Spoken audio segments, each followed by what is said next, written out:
Le général d'armée Assimi Goïta, chef de l'État, a reçu en audience le Premier ministre burkinabé Rim Talba Jean-Emmanuel Ouédraogo en séjour au Mali depuis ce mardi pour prendre part au deuxième camp de la brigade citoyenne. Le chef de gouvernement burkinabé avec le président Goïta ont échangé sur les défis liés à l'émancipation de nos États et la réaffirmation de notre solidarité. Aussi, le Premier ministre burkinabé a reçu des conseils du président de la transition et des orientations dans le cadre de la poursuite de l'action gouvernementale. On l'écoute à sa sortie d'audience au micro de Al-Husseini Touré.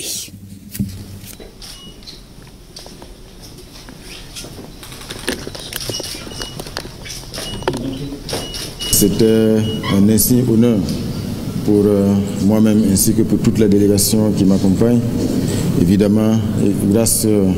à l'entremise également de mon frère, le Premier ministre Maïga, c'était une opportunité pour nous de lui transmettre les fraternelles salutations du président du Faso, le camarade capitaine Ibrahim Traoré. Et c'était également l'occasion pour nous de lui traduire tous nos remerciements pour nous avoir associés à cet anniversaire de la brigade citoyenne que nous avons vécu comme un grand moment d'exaltation du sursaut de la jeunesse. Ça a été l'opportunité pour nous de rendre compte au chef de l'État de notre séjour ici à Bamako chez nous, un séjour qui se passe très bien. Nous avons eu l'opportunité, au-delà de cet anniversaire de la brigade citoyenne, de pouvoir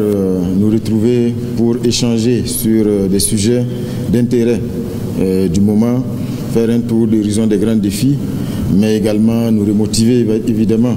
pour continuer donc le combat. Nous avons bénéficié auprès de son Excellence, Monsieur le Président de la République, évidemment de ses sages conseils,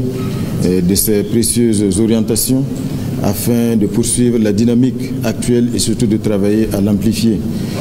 Son Excellence, Monsieur le Président de la Transition, nous a engagés à garder toujours à l'esprit le bien-être des populations, avec bien sûr en bonne place cette jeunesse qui est le fer de lance du combat qui est mené aujourd'hui au sein de l'espace confédéré, afin de nous affranchir d'un certain nombre de dominations, d'assumer le destin du Sahel dans son ensemble et surtout d'ouvrir des perspectives heureuses pour les populations basées sur évidemment l'exploitation des richesses du Sahel pour les peuples du Sahel et mettre fin donc à cette exploitation et à ces injustices que les peuples du Sahel ont vécues jusqu'aujourd'hui. Donc c'est pour dire que nous ressortons de cette audience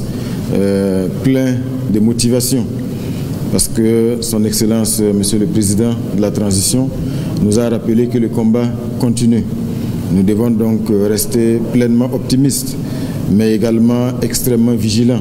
face aux grands défis du moment, face également aux grands bouleversements géopolitiques, géostratégiques